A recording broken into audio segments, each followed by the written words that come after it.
Rizki dari Allah. Caranya saya kerja. Kerja itu cara, rizki itu dari Allah datangnya. Bukankah di zaman sekarang kita sering terpleset? Ini merupakan cerminan dari rapuhnya akhlak kita kepada Allah Subhanahu wa ta'ala. Karena usaha saya memang, karena saya peras keringat banting tulang, tentu. Tapi sadarkah kita bahwa sepanjang yang bisa kita lakukan cuma berusaha, peras keringat banting tulang, pergi pagi pulang sore? Tapi bisakah kita memastikan hasil usaha kita? Apalagi yang paling dekat, misalnya saja yang sungguh-sungguh di luar jangkauan kemampuan kita, soal rizki, soal jodoh, soal maut. Kitakah yang mengatur? Kitakah yang menentukan? Subhanallah. Manusia sungguh tidak berdaya menghadapi 3 hal paling pokok ini. Rezeki, kita cuma bekerja. Kitakah yang menentukan? Tidak. Kita berusaha saja, rezeki belum pasti dapat. Apalagi kalau kita tidak berusaha. Jangan terjebak dalam fatalisme. Belum perang udah nyerah. Emang dasar rezeki datangnya dari Tuhan, gak usah kerja dan ntar juga kalau dia datang. Dari mana datangnya? Kerja saja belum tentu dapat rezeki, apalagi kalau tidak kerja. Yang jelas usaha perlu kepastian, itu urusan Allah. Ini akhlak kepada Allah Subhanahu wa ta'ala. Jodoh juga begitu. Kita berusaha, kita berupaya, Allah menghendaki lain jadinya. Maut juga begitu. Siapa sih yang pengen ngadepi maut? Siapa sih yang pengen mati? Siapa sih yang pengen ketemu malaikat Israel? Tidak seorang pun kalau ditanya, kecuali mereka yang putus asa ya. Kalau otaknya masih normal, mau mati mesti belakangan dulu dari dikit. Tapi yang satu itu saudara, kalau dia sudah datang, tenaga mana yang bisa menolak? Kalau dia sudah berkunjung, kekuatan mana yang bisa menghindar? Kalau dia sudah ingin bertemu, kemana kita bisa melarikan diri? Manusia sepanjang yang dia lakukan hanya berusaha, tapi kepastian, ketentuan dari Allah Subhanahu wa ta'ala. Orang yang kufur nikmat, nutupin Allah. Dia merasa rezekinya adalah mutlak peras keringatnya. Seolah-olah Allah nggak punya peranan apa-apa di situ. Oh, ini kan saya bisa rumah begini karena saya kerja keras. Oh, ini mobil saya begini, saya kerja keras. Peras keringat, banting tulang, keras.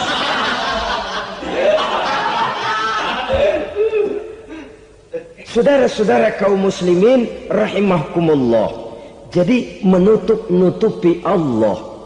Akibatnya nanti kalau dia berhasil, Allah ketutupan. Kalau dia gagal, orang lain dicaci maki, dicari kambing hitam. Yang kambing hitam kan mahal. Karena orang sering cari-cari kambing hitam. Jarang orang mau jujur kalau bertemu kesulitan lalu mencari sebab pada dirinya sendiri. Yang paling enak ya nyalain orang. Lo begitu. Orang lain yang paling enak kita salahin. Au ya'malu fi mukhalafatil mun'im, atau dia melakukan sesuatu yang tidak sesuai dengan kehendak yang memberikannya nikmat. Diberikan kita tangan, mulut sih nggak berhenti. Terima kasih Tuhan, alhamdulillah saya dikasih tangan. Cuma nih tangan enteng mat nabokin orang mulu. Itu sudah mukhalafatul mun'im, bertentangan dengan kehendak yang memberikan nikmat. Diberikan harta, mulutnya mah basah. Terima kasih Tuhan, alhamdulillah dikasih harta. Tapi pelitnya minta ampun. Kikir, koret, medit. Ini juga termasuk kufur nikmat, mempergunakan suatu nikmat bertentangan dengan kehendak daripada yang memberikan nikmat itu sendiri. Saudara-saudara kaum muslimin rahimakumullah. Oleh karenanya kufur iman memang lebih bahaya daripada kufur nikmat. Tapi jangan lupa, kufur nikmat bisa menyeret orang kepada kufur iman. Nah kalau Allah udah dialingin, Tuhan sudah dinomor duain, lama-lama kenapa dia tidak mendewakan dirinya sendiri? mendewakan pangkatnya, mendewa-dewakan otaknya, mendewa-dewakan kemampuannya.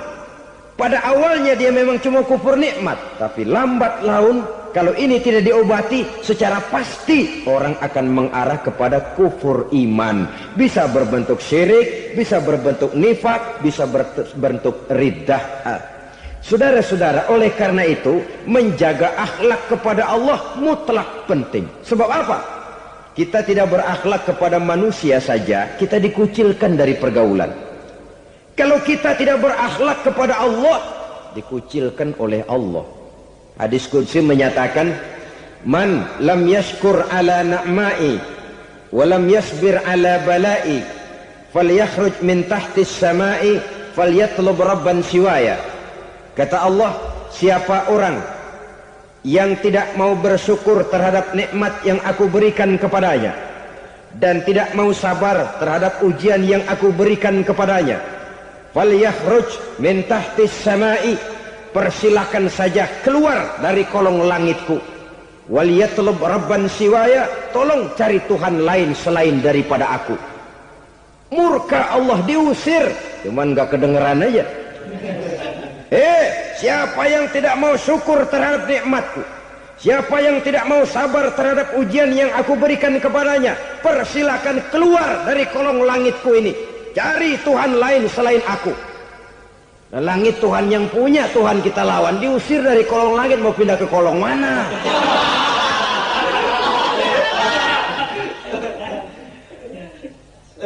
Jadi jangan merasa kufur nikmat kan enteng. Iya, kelihatannya begitu, tidak sebahaya kufur iman. Tapi kufur nikmat ini merupakan anak tangga yang kalau kita sudah mulai naik, kita akan naik terus sampai kepada tingkat di mana kita mengalami kufur iman.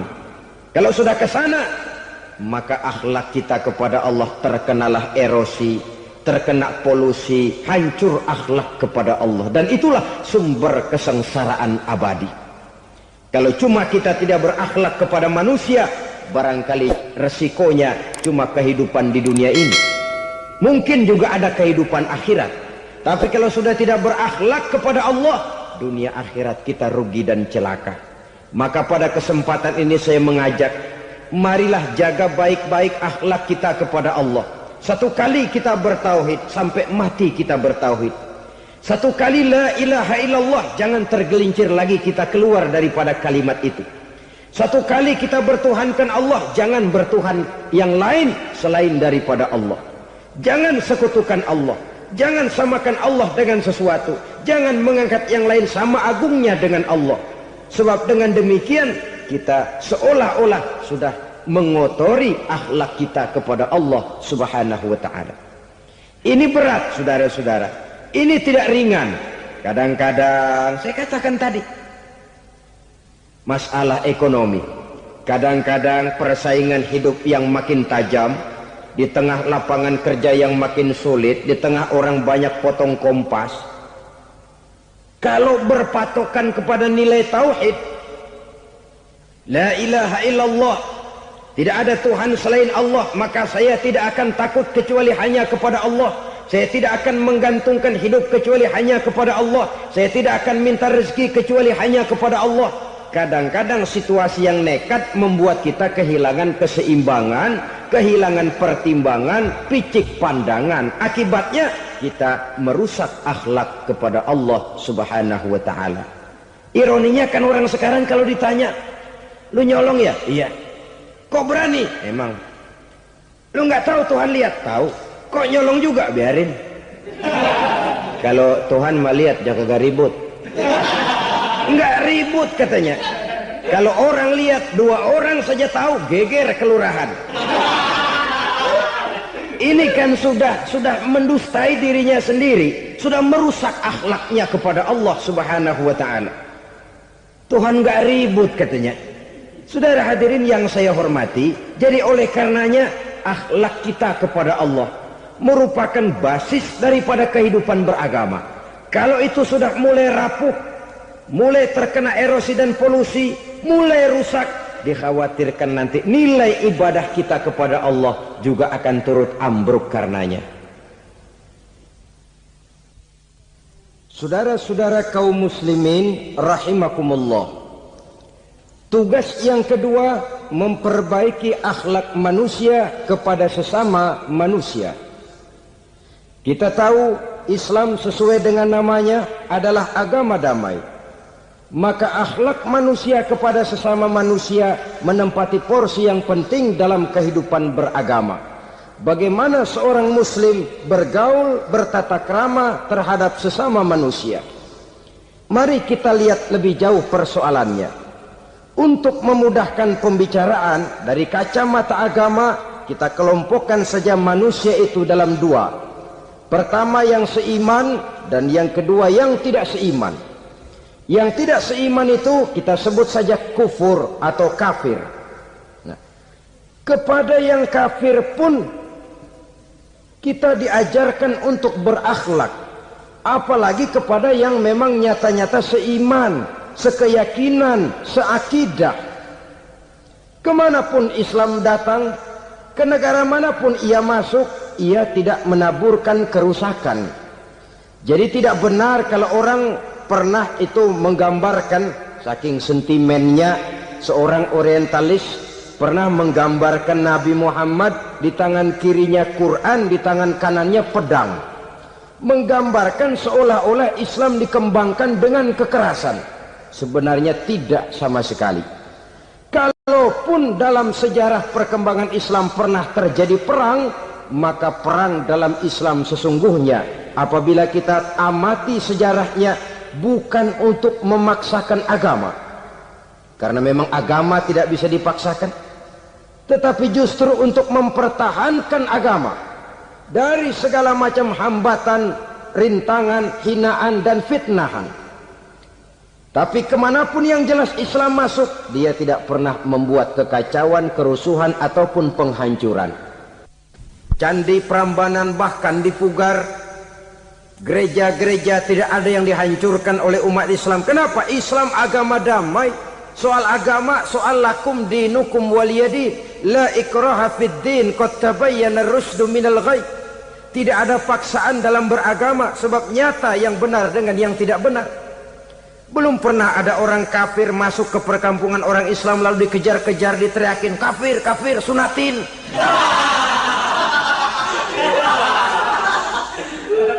Belum pernah. Kenapa? Islam menghormati orang lain agama. Nah, yang kafir ini macam-macam, saudara. Ada kafir harbi. Nah, ini kafir kerok. Ini kafir yang nyata-nyata memproklamirkan permusuhan kepada umat Islam. Nyata-nyata mengganggu ketenangan umat Islam. Kafir yang seperti ini yang boleh diperangi. Misalnya kita mau sembahyang Jumat dijagain, nggak boleh sembahyang Jumat, getok palanya. Kafir harbi artinya tantangan perang datang dari mereka, bukan kita yang mulai, mereka yang buka front. Prinsipnya umat Islam tidak boleh mencari-cari musuh, tapi pun tidak boleh lari kalau ketemu musuh. Musuh jangan dicari, ketemu jangan lari. Karena itu kesan seolah-olah umat Islam ini teroris, umat Islam ini destroyer, umat Islam ini sering menimbulkan keonaran, kerusakan. Sungguh satu fitnahan yang sangat keji. Umat Islam adalah umat yang cinta damai. Islam di masa perkembangannya masuki Eropa melalui Selat Gibraltar, Jabal Tariq, memasuki Spanyol. Islam tidak pernah meruntuhkan gereja. Islam tidak pernah membunuh orang-orang Nasrani. Bahkan Islam mewariskan peradaban dan kebudayaan yang begitu tinggi nilainya di bidang ilmu pengetahuan. Sampai ketika itu Barat banyak mengkaji ilmu pengetahuan dari dunia Islam. Buku-buku berbahasa Arab diterjemahkan ke bahasa Yunani, dipelajari oleh para cendekiawan di negeri Barat sana. Mereka mengambil manfaat yang banyak dari masuknya Islam ke Eropa. Sementara gereja tetap berdiri dengan megahnya. Kuil-kuil tempat peribadatan tidak satupun yang diusik-usik. Kenapa? Islam agama yang cinta damai. Asal dia tidak diganggu, asal kehormatannya tidak dihinakan, Jadi kafir harbi, kafir yang nyata-nyata nantang perang, ngajak berkelahi. Itu kafir yang nyari penyakit. Kafir harbi ini boleh diperangi dengan catatan mereka yang memang mulai. Yang kedua kafir zimmi. Kafir zimmi, kafir yang hidup di tengah mayoritas muslim tapi mereka mau hidup dengan aman, damai, tenang. Mereka wajib dilindungi. Bahkan Nabi pernah memberikan satu jaminan, man azazimiyan faqad azani. Siapa yang mengganggu orang kafir zimmi sama saja dengan mengganggu saya. Kehormatannya dijaga, harta bendanya dilindungi, anak istrinya pun dilindungi. Dan ini jadi kenyataan. Saudara bisa lihat di negara-negara yang mayoritas penduduknya beragama Islam, orang-orang kafir di luar Islam hidup dengan tenang, aman, damai. Di Saudi Arabia, di luar tanah haram, di luar Mekah dan Madinah, banyak orang-orang kafir mencari nafkah. Mereka tenang, aman, dilindungi undang-undang.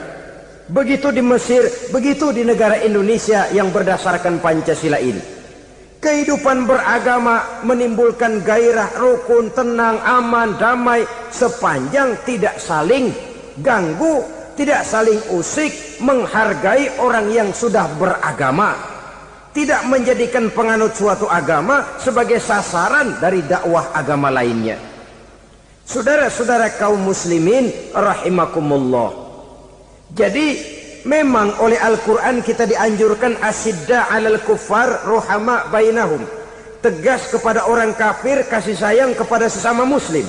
Tapi tegas bukanlah berarti marah-marahan, bukan berarti musuh-musuhan, bukan ngajaki perang. Tegas dalam arti punya garis tentang kehidupan beragama, lakum dinukum waliyadin. Soal kehidupan sosial, mari kerjasama. Bangun jalan, ayo rame-rame. Siskamling, mari bebarengan. Bikin puskesmas, mari sama-sama. Tapi kalau sudah soal agama, itu tidak perlu ada toleransi agama. Yang perlu toleransi antar umat beragama. Kalau umatnya mau kerjasama silakan, tapi tidak menyangkut soal ibadah. Jangan kerjasama di bidang ibadah. Itu kerjasama yang salah pasang, saudara-saudara. Sehingga dengan demikian toleransi adalah menyangkut kehidupan antar umat beragama. Sedangkan agama sendiri punya kapling yang nyata. Sehingga dengan demikian tegas kepada orang kafir dalam arti kita punya satu kepribadian. Tidak ngambang. Enggak, lalu kalau ditanya orang, sebenarnya agama lu apa sih? Gua mah gimana musimnya aja. Agama pakai musim kayak rambutan. Akhirnya ya begitu, musim-musiman. Ke masjid kelihatan, ke gereja hayo, ke candi nongol, ke apa? Bingung malaikat bagaimana nyatetnya nih bocah ini. Di mana aja ada. Kita punya satu kepribadian. Saya muslim dan garis saya ini, lakum dinukum waliyadin. Bagi Tuhan persilakan agama Tuhan, bagi kami agama kami. Kami hormati Tuhan, Tuhan hormat kepada kami. Tapi soal agama, kaplingnya jelas. Kerjasama, mari urusan muamalah, bidang sosial. Yuk kita siskamling sama-sama dengan orang lain agama. Mari jaga kerukunan, kesatuan, persatuan, kekompakan. Perbaiki jalan yang rusak, mari sama-sama. Mendandani jembatan yang runtuh, mari sama-sama. Tapi sembahyang, kaplingnya lain-lain. Sebab Nabi juga dulu pernah ditawarkan begitu loh sama kafir jahiliyah dulu, Quraisy itu. Sudah Muhammad, sekarang begini saja, kita join aja daripada marah-marahan. Hari ini saya oke, menyembah Tuhanmu Allah. Besok gantian kamu menyembah Tuhan kita, Latta, Uzza, Manat dan Hubal. Turun, qul ya ayyuhal kafirun la a'budu ma ta'budun. Soal ibadah kaplingnya jelas, tidak boleh dicampur adukkan. Sebab kalau tidak, kita akan mulai kehilangan identitas diri. Dan disitulah krisis kehidupan keyakinan beragama dimulai. Dari krisis identitas. Hujan gede kan mulainya gerimis dulu. Di mana-mana ya gerimis dulu. Gerimis makin lama makin gede, kita akan mulai dengan kehilangan identitas diri. Dari sana nanti kita malu mengakui keislaman kita. Kalau orang Islam malu mengakui keislamannya, ini kan ironi, menyedihkan. Ngakui Islamnya saja malu, menonjolkan keislamannya malu, tidak ada rasa bangga beragama. Padahal ini modal dasar. Hanyalah dengan rasa bangga beragama kita lalu konsekuen. Bangga yang tidak konsekuen, wah pokoknya kan gua kan Islam, agama yang paling benar. Tapi hidupnya sendiri jauh dari tuntunan Islam. Itu bangga yang tidak beralasan, bangga yang tidak perlu dibanggakan sebenarnya. Kebanggaan yang membuat kita konsekuen dan dekat dengan kehidupan beragama.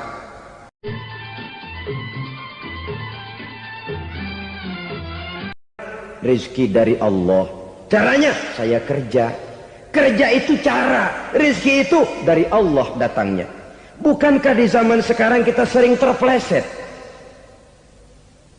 Ini merupakan cerminan dari rapuhnya akhlak kita kepada Allah Subhanahu wa ta'ala. Karena usaha saya memang, karena saya peras keringat banting tulang, tentu. Tapi sadarkah kita bahwa sepanjang yang bisa kita lakukan cuma berusaha, peras keringat banting tulang, pergi pagi pulang sore? Tapi bisakah kita memastikan hasil usaha kita? Apalagi yang paling dekat, misalnya saja yang sungguh-sungguh di luar jangkauan kemampuan kita, soal rizki, soal jodoh, soal maut. Kitakah yang mengatur? Kitakah yang menentukan? Subhanallah, manusia sungguh tidak berdaya menghadapi 3 hal paling pokok ini. Rezeki, kita cuma bekerja. Kitakah yang menentukan? Tidak. Kita berusaha saja rezeki belum pasti dapat, apalagi kalau kita tidak berusaha. Jangan terjebak dalam fatalisme, belum perang udah nyerah. Emang dasar rezeki datangnya dari Tuhan, nggak usah kerja, dan ntar juga kalau dia datang. Dari mana datangnya? Kerja saja belum tentu dapat rezeki, apalagi kalau tidak kerja. Yang jelas usaha perlu kepastian, itu urusan Allah. Ini akhlak kepada Allah Subhanahu wa ta'ala. Jodoh juga begitu. Kita berusaha, kita berupaya, Allah menghendaki lain jadinya. Maut juga begitu. Siapa sih yang pengen ngadepi maut? Siapa sih yang pengen mati? Siapa sih yang pengen ketemu malaikat Israel? Tidak seorang pun kalau ditanya, kecuali mereka yang putus asa ya. Kalau otaknya masih normal, mau mati mesti belakangan dulu udah dikit. Tapi yang satu itu saudara, kalau dia sudah datang, tenaga mana yang bisa menolak? Kalau dia sudah berkunjung, kekuatan mana yang bisa menghindar? Kalau dia sudah ingin bertemu, kemana kita bisa melarikan diri? Manusia sepanjang yang dia lakukan hanya berusaha, tapi kepastian, ketentuan dari Allah Subhanahu wa ta'ala. Orang yang kufur nikmat, nutupin Allah. Dia merasa rezekinya adalah mutlak peras keringatnya, seolah-olah Allah nggak punya peranan apa-apa di situ. Oh, ini kan saya bisa rumah begini karena saya kerja keras. Oh, ini mobil saya begini saya kerja keras. Peras keringat banting tulang keras.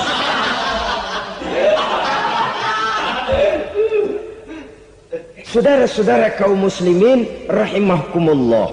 Jadi menutupi Allah. Akibatnya nanti kalau dia berhasil, Allah ketutupan. Kalau dia gagal, orang lain dicaci maki, dicari kambing hitam. Yang kambing hitam kan mahal. Karena orang sering cari-cari kambing hitam. Jarang orang mau jujur kalau bertemu kesulitan lalu mencari sebab pada dirinya sendiri. Yang paling enak ya nyalain orang. Lo begitu. Orang lain yang paling enak kita salahin. Au ya'malu fi mukhalafatil mun'im, atau dia melakukan sesuatu yang tidak sesuai dengan kehendak yang memberikannya nikmat. Diberikan kita tangan, mulut sih nggak berhenti, terima kasih Tuhan, alhamdulillah saya dikasih tangan. Cuma nih tangan enteng mat nabokin orang mulu. Itu sudah mukhalafatul mun'im, bertentangan dengan kehendak yang memberikan nikmat. Diberikan harta, mulutnya mah basah, terima kasih Tuhan, alhamdulillah dikasih harta, tapi pelitnya minta ampun, kikir koret medit. Ini juga termasuk kufur nikmat, mempergunakan suatu nikmat bertentangan dengan kehendak daripada yang memberikan nikmat itu sendiri. Saudara-saudara kaum muslimin rahimakumullah, oleh karenanya kufur iman memang lebih bahaya daripada kufur nikmat. Tapi jangan lupa, kufur nikmat bisa menyeret orang kepada kufur iman. Nah kalau Allah udah dialingin, Tuhan sudah dinomor duain, lama-lama kenapa dia tidak mendewakan dirinya sendiri, mendewakan pangkatnya, mendewa-dewakan otaknya, mendewa-dewakan kemampuannya? Pada awalnya dia memang cuma kufur nikmat, tapi lambat laun kalau ini tidak diobati, secara pasti orang akan mengarah kepada kufur iman. Bisa berbentuk syirik, bisa berbentuk nifak, bisa berbentuk riddah. Saudara-saudara, oleh karena itu menjaga akhlak kepada Allah mutlak penting. Sebab apa? Kita tidak berakhlak kepada manusia saja, kita dikucilkan dari pergaulan. Kalau kita tidak berakhlak kepada Allah, dikucilkan oleh Allah. Hadis qudsi menyatakan, man lam yashkur ala na'mai wa lam yasbir ala balai falyakhruj min tahtis samai falyatlub rabban siwaya. Kata Allah, siapa orang yang tidak mau bersyukur terhadap nikmat yang aku berikan kepadanya dan tidak mau sabar terhadap ujian yang aku berikan kepadanya, falyakhruj min tahtis samai, persilahkan saja keluar dari kolong langitku, waliyatlub rabban siwaya, tolong cari Tuhan lain selain daripada aku. Murka Allah, diusir, cuman gak kedengeran aja. Siapa yang tidak mau syukur terhadap nikmatku, siapa yang tidak mau sabar terhadap ujian yang aku berikan kepadanya, persilakan keluar dari kolong langitku ini, cari Tuhan lain selain aku. Nah, langit Tuhan yang punya, Tuhan kita lawan, diusir dari kolong langit, mau pindah ke kolong mana?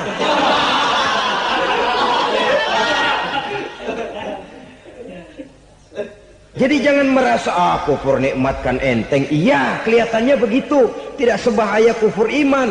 Tapi kufur nikmat ini merupakan anak tangga yang kalau kita sudah mulai naik, kita akan naik terus sampai kepada tingkat di mana kita mengalami kufur iman. Kalau sudah ke sana, maka akhlak kita kepada Allah terkenalah erosi, terkena polusi, hancur akhlak kepada Allah, dan itulah sumber kesengsaraan abadi. Kalau cuma kita tidak berakhlak kepada manusia, barangkali resikonya cuma kehidupan di dunia ini. Mungkin juga ada kehidupan akhirat. Tapi kalau sudah tidak berakhlak kepada Allah, dunia akhirat kita rugi dan celaka. Maka pada kesempatan ini saya mengajak, marilah jaga baik-baik akhlak kita kepada Allah. Satu kali kita bertauhid, sampai mati kita bertauhid. Satu kali la ilaha illallah, jangan tergelincir lagi kita keluar daripada kalimat itu. Satu kali kita bertuhankan Allah, jangan bertuhan yang lain selain daripada Allah. Jangan sekutukan Allah, jangan samakan Allah dengan sesuatu, jangan mengangkat yang lain sama agungnya dengan Allah. Sebab dengan demikian kita seolah-olah sudah mengotori akhlak kita kepada Allah subhanahu wa ta'ala.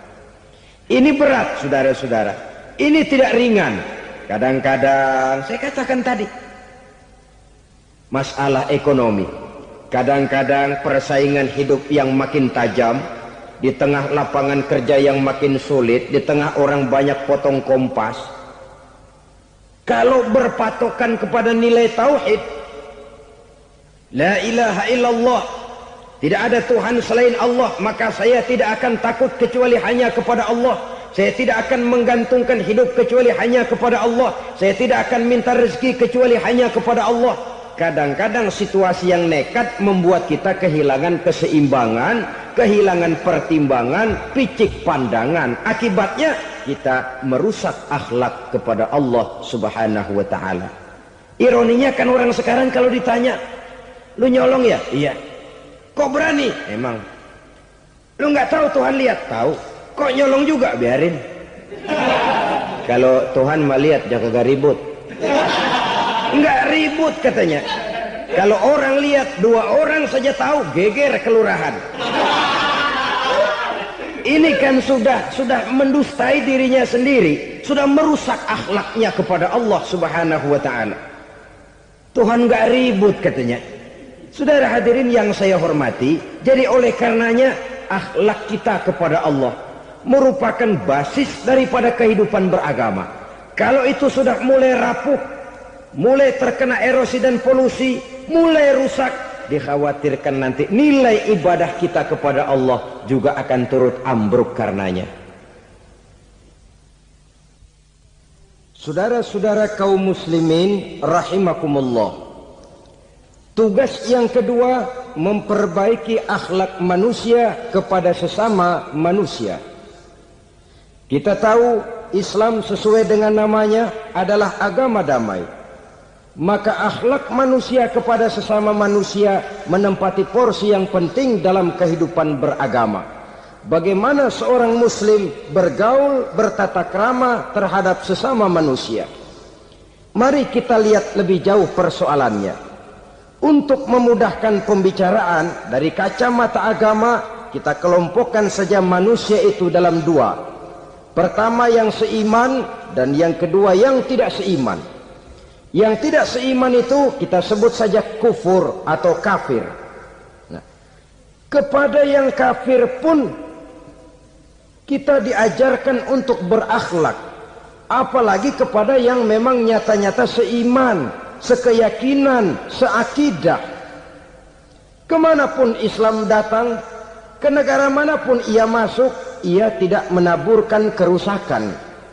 Jadi tidak benar kalau orang pernah itu menggambarkan, saking sentimennya seorang orientalis pernah menggambarkan Nabi Muhammad di tangan kirinya Quran, di tangan kanannya pedang, menggambarkan seolah-olah Islam dikembangkan dengan kekerasan. Sebenarnya tidak sama sekali. Kalaupun dalam sejarah perkembangan Islam pernah terjadi perang, maka perang dalam Islam sesungguhnya apabila kita amati sejarahnya bukan untuk memaksakan agama, karena memang agama tidak bisa dipaksakan, tetapi justru untuk mempertahankan agama dari segala macam hambatan, rintangan, hinaan dan fitnahan. Tapi kemanapun yang jelas Islam masuk, dia tidak pernah membuat kekacauan, kerusuhan ataupun penghancuran. Candi Prambanan bahkan dipugar, gereja-gereja tidak ada yang dihancurkan oleh umat Islam. Kenapa? Islam agama damai.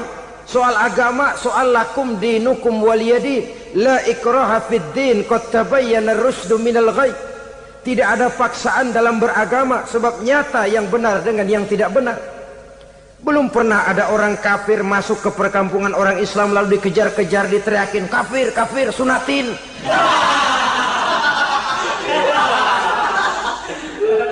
Belum pernah. Kenapa? Islam menghormati orang lain agama. Nah, yang kafir ini macam-macam saudara. Ada kafir harbi. Nah, ini kafir kerok. Ini kafir yang nyata-nyata memproklamirkan permusuhan kepada umat Islam. Nyata-nyata mengganggu ketenangan umat Islam. Kafir yang seperti ini yang boleh diperangi. Misalnya kita mau sembahyang Jumat dijagain, nggak boleh sembahyang Jumat, getok palanya. Kafir harbi artinya tantangan perang datang dari mereka, bukan kita yang mulai, mereka yang buka front. Prinsipnya umat Islam tidak boleh mencari-cari musuh, tapi pun tidak boleh lari kalau ketemu musuh. Musuh jangan dicari, ketemu jangan lari. Karena itu kesan seolah-olah umat Islam ini teroris, umat Islam ini destroyer, umat Islam ini sering menimbulkan keonaran, kerusakan. Sungguh satu fitnahan yang sangat keji. Umat Islam adalah umat yang cinta damai. Islam di masa perkembangannya masuki Eropa melalui Selat Gibraltar, Jabal Tariq, memasuki Spanyol. Islam tidak pernah meruntuhkan gereja. Islam tidak pernah membunuh orang-orang Nasrani. Bahkan Islam mewariskan peradaban dan kebudayaan yang begitu tinggi nilainya di bidang ilmu pengetahuan.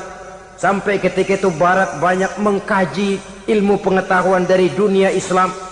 Buku-buku berbahasa Arab diterjemahkan ke bahasa Yunani, dipelajari oleh para cendekiawan di negeri barat sana.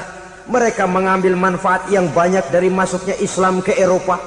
Sementara gereja tetap berdiri dengan megahnya. Kuil-kuil tempat peribadatan tidak satupun yang diusik-usik. Kenapa? Islam agama yang cinta damai. Asal dia tidak diganggu, asal kehormatannya tidak dihinakan. Jadi kafir harbi, kafir yang nyata-nyata nantang perang, ngajak berkelahi. Itu kafir yang nyari penyakit. Kafir harbi ini boleh diperangi dengan catatan mereka yang memang mulai. Yang kedua, kafir zimmi. Kafir zimmi, kafir yang hidup di tengah mayoritas muslim, tapi mereka mau hidup dengan aman, damai, tenang. Mereka wajib dilindungi. Bahkan Nabi pernah memberikan satu jaminan, man azazimiyan faqad azani. Siapa yang mengganggu orang kafir zimmi sama saja dengan mengganggu saya. Kehormatannya dijaga, harta bendanya dilindungi, anak istrinya pun dilindungi. Dan ini jadi kenyataan. Saudara bisa lihat di negara-negara yang mayoritas penduduknya beragama Islam, orang-orang kafir di luar Islam hidup dengan tenang, aman, damai. Di Saudi Arabia, di luar tanah haram, di luar Mekah dan Madinah, banyak orang-orang kafir mencari nafkah. Mereka tenang, aman, dilindungi undang-undang. Begitu di Mesir, begitu di negara Indonesia yang berdasarkan Pancasila ini. Kehidupan beragama menimbulkan gairah, rukun, tenang, aman, damai, sepanjang tidak saling ganggu, tidak saling usik, menghargai orang yang sudah beragama, tidak menjadikan penganut suatu agama sebagai sasaran dari dakwah agama lainnya. Saudara-saudara kaum muslimin rahimakumullah. Jadi memang oleh Al-Quran kita dianjurkan asidda alal kuffar ruhama bainahum. Tegas kepada orang kafir, kasih sayang kepada sesama muslim. Tapi tegas bukanlah berarti marah-marahan, bukan berarti musuh-musuhan, bukan ngajaki perang. Tegas dalam arti punya garis tentang kehidupan beragama, lakum dinukum waliyadin. Soal kehidupan sosial, mari kerjasama. Bangun jalan, ayo rame-rame. Siskamling, mari bebarengan. Bikin puskesmas, mari sama-sama. Tapi kalau sudah soal agama, itu tidak perlu ada toleransi agama. Yang perlu toleransi antar umat beragama. Kalau umatnya mau kerjasama silakan, tapi tidak menyangkut soal ibadah. Jangan kerjasama di bidang ibadah. Itu kerjasama yang salah pasang, saudara-saudara. Sehingga dengan demikian toleransi adalah menyangkut kehidupan antar umat beragama. Sedangkan agama sendiri punya kapling yang nyata. Sehingga dengan demikian tegas kepada orang kafir dalam arti kita punya satu kepribadian. Tidak ngambang. Enggak, lalu kalau ditanya orang, sebenarnya agama lu apa sih? Gua mah gimana musimnya aja. Agama pakai musim kayak rambutan. Akhirnya ya begitu, musim-musiman. Ke masjid kelihatan, ke gereja hayo, ke candi nongol, ke apa? Bingung malaikat bagaimana nyatetnya nih bocah ini. Di mana aja ada. Kita punya satu kepribadian. Saya muslim dan garis saya ini, lakum dinukum waliyadin. Bagi Tuhan persilakan agama Tuhan, bagi kami agama kami. Kami hormati Tuhan, Tuhan hormat kepada kami. Tapi soal agama, kaplingnya jelas. Kerjasama, mari urusan muamalah, bidang sosial. Yuk kita siskamling sama-sama dengan orang lain agama. Mari jaga kerukunan, kesatuan, persatuan, kekompakan. Perbaiki jalan yang rusak, mari sama-sama. mendandani jembatan yang runtuh, mari sama-sama. Tapi sembahyang, kaplingnya lain-lain. Sebab Nabi juga dulu pernah ditawarkan begitu loh sama kafir jahiliyah dulu, Quraisy itu. Sudah Muhammad, sekarang begini saja, kita join aja daripada marah-marahan. Hari ini saya oke menyembah Tuhanmu Allah, besok gantian kamu menyembah Tuhan kita Latta, Uzza, Manat dan Hubal. Turun, qul ya ayyuhal kafirun la a'budu ma ta'budun. Soal ibadah kaplingnya jelas, tidak boleh dicampur adukkan. Sebab kalau tidak, kita akan mulai kehilangan identitas diri. Dan disitulah krisis kehidupan keyakinan beragama dimulai. Dari krisis identitas. Hujan gede kan mulainya gerimis dulu. Di mana-mana ya gerimis dulu. Gerimis makin lama makin gede. Kita akan mulai dengan kehilangan identitas diri. Dari sana nanti kita malu mengakui keislaman kita. Kalau orang Islam malu mengakui keislamannya, ini kan ironi, menyedihkan. Ngakui Islamnya saja malu, menonjolkan keislamannya malu. Tidak ada rasa bangga beragama. Padahal ini modal dasar. Hanyalah dengan rasa bangga beragama kita lalu konsekuen. Bukan bangga yang tidak konsekuen. Wah, pokoknya kan gua kan Islam. Agama yang paling benar. Tapi hidupnya sendiri jauh dari tuntunan Islam. Itu bangga yang tidak beralasan. Bangga yang tidak perlu dibanggakan sebenarnya. Kebanggaan yang membuat kita konsekuen dan dekat dengan kehidupan beragama.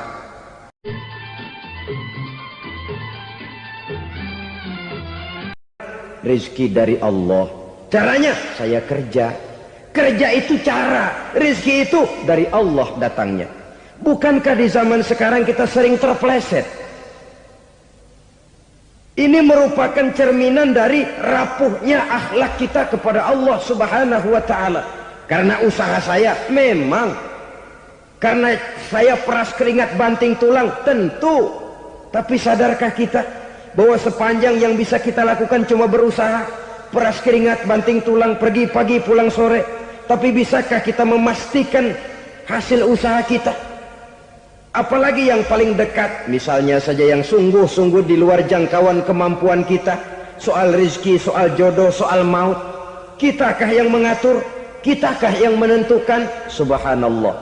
Manusia sungguh tidak berdaya menghadapi 3 hal paling pokok ini. Rezeki, kita cuma bekerja. Kitakah yang menentukan? Tidak. Kita berusaha saja, rezeki belum pasti dapat. Apalagi kalau kita tidak berusaha. Jangan terjebak dalam fatalisme. Belum perang udah nyerah. Emang dasar rezeki datangnya dari Tuhan, gak usah kerja dan ntar juga kalau dia datang. Dari mana datangnya? Kerja saja belum tentu dapat rezeki, apalagi kalau tidak kerja. Yang jelas usaha perlu, kepastian itu urusan Allah. Ini akhlak kepada Allah Subhanahu wa ta'ala. Jodoh juga begitu. Kita berusaha, kita berupaya, Allah menghendaki lain jadinya. Maut juga begitu. Siapa sih yang pengen ngadepi maut? Siapa sih yang pengen mati? Siapa sih yang pengen ketemu malaikat Israel? Tidak seorang pun kalau ditanya, kecuali mereka yang putus asa ya. Kalau otaknya masih normal, mau mati mesti belakangan dulu udah dikit. Tapi yang satu itu saudara, kalau dia sudah datang, tenaga mana yang bisa menolak? Kalau dia sudah berkunjung, kekuatan mana yang bisa menghindar? Kalau dia sudah ingin bertemu, kemana kita bisa melarikan diri? Manusia sepanjang yang dia lakukan hanya berusaha, tapi kepastian, ketentuan dari Allah Subhanahu wa ta'ala. Orang yang kufur nikmat, nutupin Allah. Dia merasa rezekinya adalah mutlak peras keringatnya. Seolah-olah Allah nggak punya peranan apa-apa di situ. Oh, ini kan saya bisa rumah begini karena saya kerja keras. Oh, ini mobil saya begini, saya kerja keras. Peras keringat, banting tulang, keras.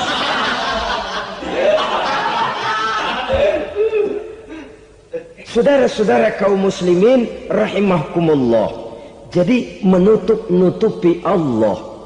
Akibatnya nanti kalau dia berhasil, Allah ketutupan. Kalau dia gagal, orang lain dicaci maki, dicari kambing hitam. Yang kambing hitam kan mahal. Karena orang sering cari-cari kambing hitam. Jarang orang mau jujur kalau bertemu kesulitan lalu mencari sebab pada dirinya sendiri. Yang paling enak ya nyalain orang. Lo begitu. Orang lain yang paling enak kita salahin. Au ya'malu fi mukhalafatil mun'im, atau dia melakukan sesuatu yang tidak sesuai dengan kehendak yang memberikannya nikmat. Diberikan kita tangan, mulut sih nggak berhenti. Terima kasih Tuhan, alhamdulillah saya dikasih tangan. Cuma nih tangan enteng mat nabokin orang mulu. Itu sudah mukhalafatul mun'im, bertentangan dengan kehendak yang memberikan nikmat. Diberikan harta, mulutnya mah basah. Terima kasih Tuhan, alhamdulillah dikasih harta. Tapi pelitnya minta ampun. Kikir, koret, medit. Ini juga termasuk kufur nikmat, mempergunakan suatu nikmat bertentangan dengan kehendak daripada yang memberikan nikmat itu sendiri. Saudara-saudara kaum muslimin rahimakumullah, oleh karenanya kufur iman memang lebih bahaya daripada kufur nikmat. Tapi jangan lupa, kufur nikmat bisa menyeret orang kepada kufur iman. Nah kalau Allah udah dialingin, Tuhan sudah dinomor duain, lama-lama kenapa dia tidak mendewakan dirinya sendiri, mendewakan pangkatnya, mendewa-dewakan otaknya, mendewa-dewakan kemampuannya? Pada awalnya dia memang cuma kufur nikmat, tapi lambat laun kalau ini tidak diobati secara pasti orang akan mengarah kepada kufur iman. Bisa berbentuk syirik, bisa berbentuk nifak, bisa berbentuk riddah. Saudara-saudara, oleh karena itu menjaga akhlak kepada Allah mutlak penting. Sebab apa? Kita tidak berakhlak kepada manusia saja, kita dikucilkan dari pergaulan.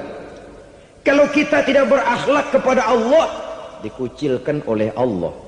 Hadis qudsi menyatakan, man lam yashkur ala na'ma'i wa lam yasbir ala bala'i falyakhruj min tahtis sama'i falyatlub rabban siwaya. Kata Allah, siapa orang yang tidak mau bersyukur terhadap nikmat yang aku berikan kepadanya dan tidak mau sabar terhadap ujian yang aku berikan kepadanya, falyakhruj min tahtis sama'i, persilahkan saja keluar dari kolong langitku, waliyatlub rabban siwaya, tolong cari Tuhan lain selain daripada aku. Murka Allah, diusir, cuman gak kedengeran aja. Siapa yang tidak mau syukur terhadap nikmatku, siapa yang tidak mau sabar terhadap ujian yang aku berikan kepadanya, persilahkan keluar dari kolong langitku ini, cari Tuhan lain selain aku. Dan langit Tuhan yang punya, Tuhan kita lawan, diusir dari kolong langit, mau pindah ke kolong mana?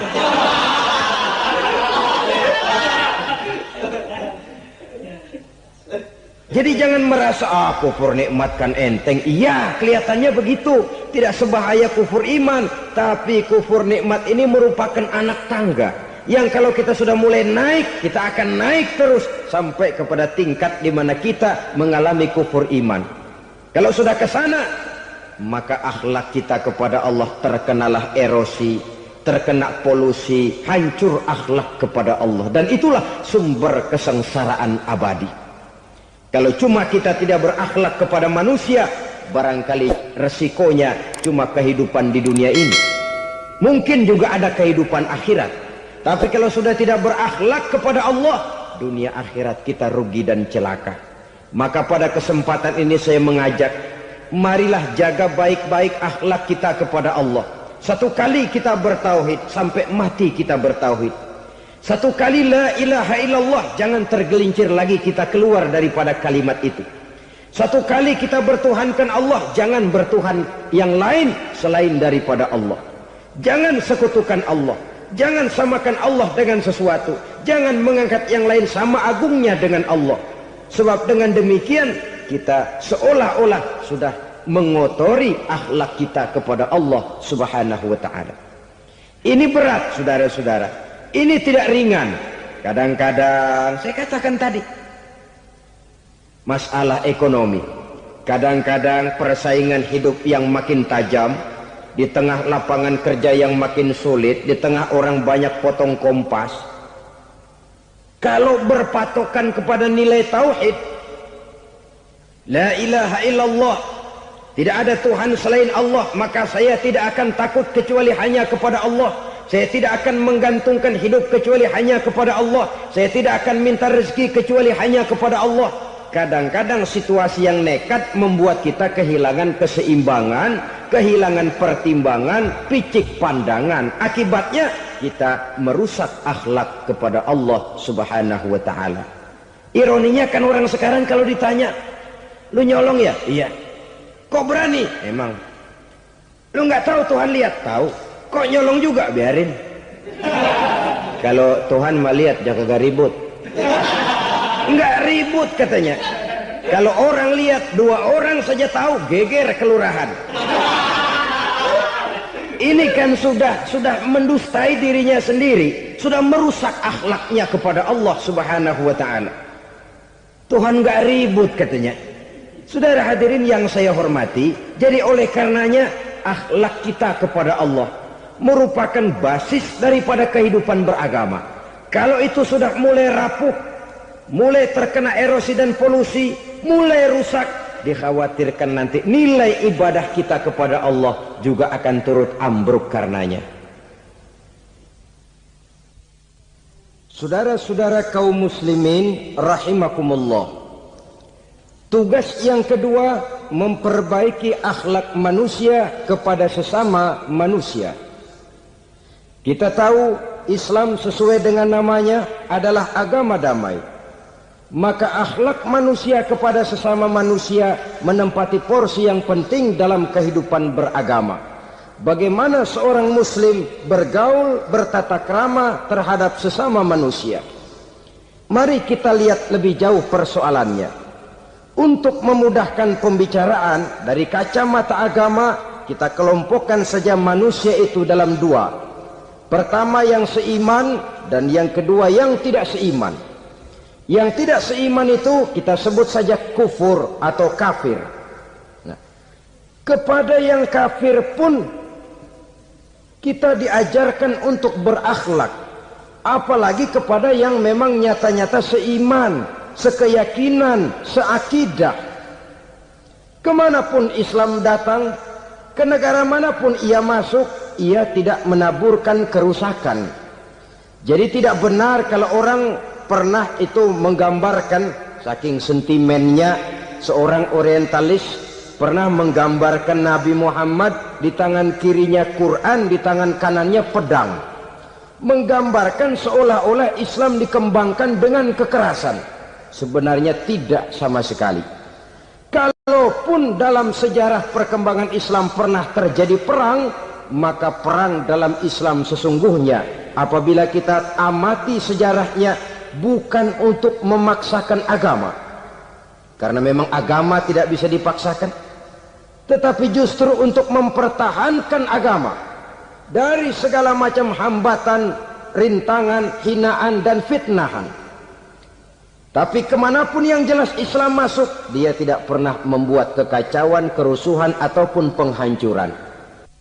Candi Prambanan bahkan dipugar, gereja-gereja tidak ada yang dihancurkan oleh umat Islam. Kenapa? Islam agama damai. Soal agama, soal lakum dinukum waliyadin, la ikraha fid din, qad tabayyana ar-rusdu minal ghayy. Tidak ada paksaan dalam beragama, sebab nyata yang benar dengan yang tidak benar. Belum pernah ada orang kafir masuk ke perkampungan orang Islam lalu dikejar-kejar, diteriakin kafir, kafir, sunatin.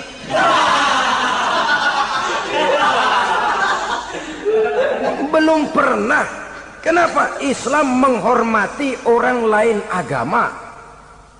Nah, yang kafir ini macam-macam, saudara. Ada kafir harbi. Nah, ini kafir kerok. Ini kafir yang nyata-nyata memproklamirkan permusuhan kepada umat Islam. nyata-nyata mengganggu ketenangan umat Islam. Kafir yang seperti ini yang boleh diperangi. Misalnya kita mau sembahyang Jumat dijagain, nggak boleh sembahyang Jumat, getok palanya.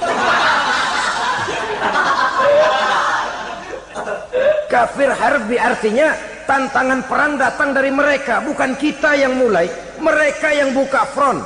Prinsipnya umat Islam tidak boleh mencari-cari musuh, tapi pun tidak boleh lari kalau ketemu musuh. Musuh jangan dicari, ketemu jangan lari. Karena itu kesan seolah-olah umat Islam ini teroris, umat Islam ini destroyer, umat Islam ini sering menimbulkan keonaran, kerusakan. Sungguh satu fitnahan yang sangat keji. Umat Islam adalah umat yang cinta damai. Islam di masa perkembangannya masuki Eropa melalui Selat Gibraltar, Jabal Tariq, memasuki Spanyol.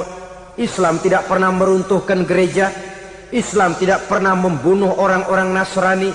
Bahkan Islam mewariskan peradaban dan kebudayaan yang begitu tinggi nilainya di bidang ilmu pengetahuan. Sampai ketika itu Barat banyak mengkaji ilmu pengetahuan dari dunia Islam. Buku-buku berbahasa Arab diterjemahkan ke bahasa Yunani, dipelajari oleh para cendekiawan di negeri Barat sana. Mereka mengambil manfaat yang banyak dari masuknya Islam ke Eropa. Sementara gereja tetap berdiri dengan megahnya. Kuil-kuil tempat peribadatan tidak satupun yang diusik-usik. Kenapa? Islam agama yang cinta damai. Asal dia tidak diganggu, asal kehormatannya tidak dihinakan. Jadi kafir harbi, kafir yang nyata-nyata nantang perang, ngajak berkelahi, itu kafir yang nyari penyakit. Kafir harbi ini boleh diperangi dengan catatan mereka yang memang mulai. Yang kedua kafir zimmi. Kafir zimmi, kafir yang hidup di tengah mayoritas muslim, tapi mereka mau hidup dengan aman, damai, tenang. Mereka wajib dilindungi. Bahkan Nabi pernah memberikan satu jaminan, man aza zimmiyan faqad azani. Siapa yang mengganggu orang kafir zimmi sama saja dengan mengganggu saya. Kehormatannya dijaga, harta bendanya dilindungi, anak istrinya pun dilindungi. Dan ini jadi kenyataan. Saudara bisa lihat di negara-negara yang mayoritas penduduknya beragama Islam, orang-orang kafir di luar Islam hidup dengan tenang, aman, damai. Di Saudi Arabia, di luar tanah haram, di luar Mekah dan Madinah, banyak orang-orang kafir mencari nafkah. Mereka tenang, aman, dilindungi undang-undang. Begitu di Mesir, begitu di negara Indonesia yang berdasarkan Pancasila ini.